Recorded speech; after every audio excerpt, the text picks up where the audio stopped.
மற்றொரு அண்மை செய்தியை பார்க்கிறோம். புதுச்சேரி விமான நிலையம் அருகே போர் பாதுகாப்பு ஒத்திகை நடைபெற்று வருகிறது. தொடர்பான காட்சிகளை நாம் நேரலையில் பார்த்து வருகிறோம். புதுச்சேரி விமான நிலையம் அருகே போர் பாதுகாப்பு ஒத்திகை தற்போது துவங்கி இருக்கிறது.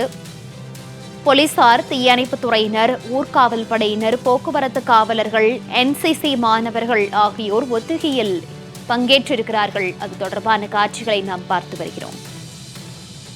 விவரங்களோடு செய்தியாளர் சித்தார்த் இணைப்பில் இருக்கிறார்.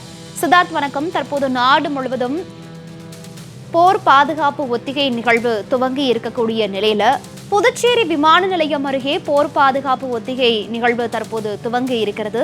இந்த நிகழ்வுல எந்த துறை சார்ந்த அதிகாரிகள் பங்கேற்றிருக்கிறார்கள்? இந்த போர் பாதுகாப்பு ஒத்திகையினுடைய நோக்கம் மற்றும் இந்த ஒத்திகையில என்னென்ன செயல்முறை விளக்கங்கள் அளிக்கப்பட்டு வருகிறது? முழு விவரங்கள். காஷ்மீர் பல்காம் பயங்கரவாத தாக்குதலில் சுற்றுலா பயணிகள் 26 பேர் கொல்லப்பட்டதை தொடர்ந்து பாகிஸ்தான் மீது இந்தியா பல்வேறு நடவடிக்கைகளை மேற்கொண்டு வருகிறது. இரு நாடுகளும் தங்கள் இதனால் எல்லைப் பகுதியில் போர் பதற்றமும் அதிகரித்துள்ளது. இந்த தாக்குதல் எதிரொலியாக நாடு முழுவதும் இன்று 250 இடங்களில் போர்க்கால பாதுகாப்பு ஒத்திகையை மேற்கொள்ள மத்திய அமைச்சகம் உத்தரவிட்டிருந்தது. அதன்படி புதுச்சேரி லாஸ்பேட்டை விமான நிலையம் அருகே உள்ள பகுதியில் போர்க்கால பாதுகாப்பு ஒத்திகை நிகழ்ச்சி தற்போது நடைபெற்று வருகிறது. மாவட்ட ஆட்சியர் குலத்துங்கம் தலைமையில் நடைபெற்றும் இந்த ஒத்திகை நிகழ்ச்சியில் புதுச்சேரி காவல்துறையினர், தீயணைப்பு துறையினர், ஊர்காவல் படையினர், போக்குவரத்து காவலர்கள், NCC மாணவர் என பல்வேறு பிரிவினர் கலந்து கொண்டு தற்போது ஒத்திகையில் ஈடுபட்டு வருகின்றனர்.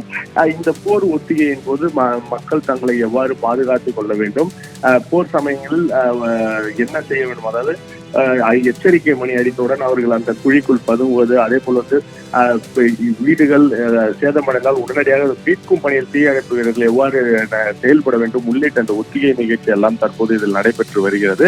மேலும் இந்த ஒத்திகை நிகழ்ச்சி நடைபெற்று வரும் அந்த பகுதியில மக்கள் யாரும் அச்சப்பட தேவையில்லை எனவும் மாவட்ட நிர்வாகம் சார்பில் தெரிவிக்கப்பட்டுள்ளது.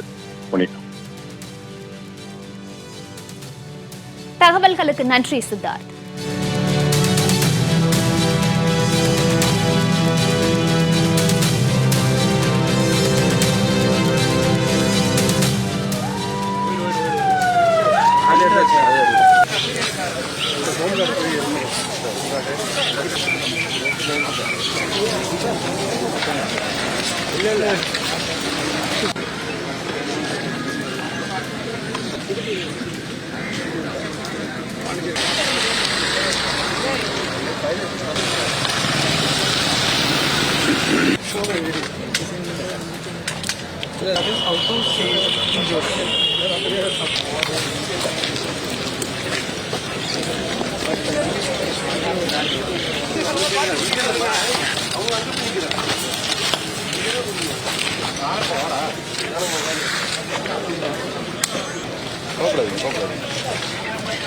நம்ம கிட்டே வந்துட்டாங்க.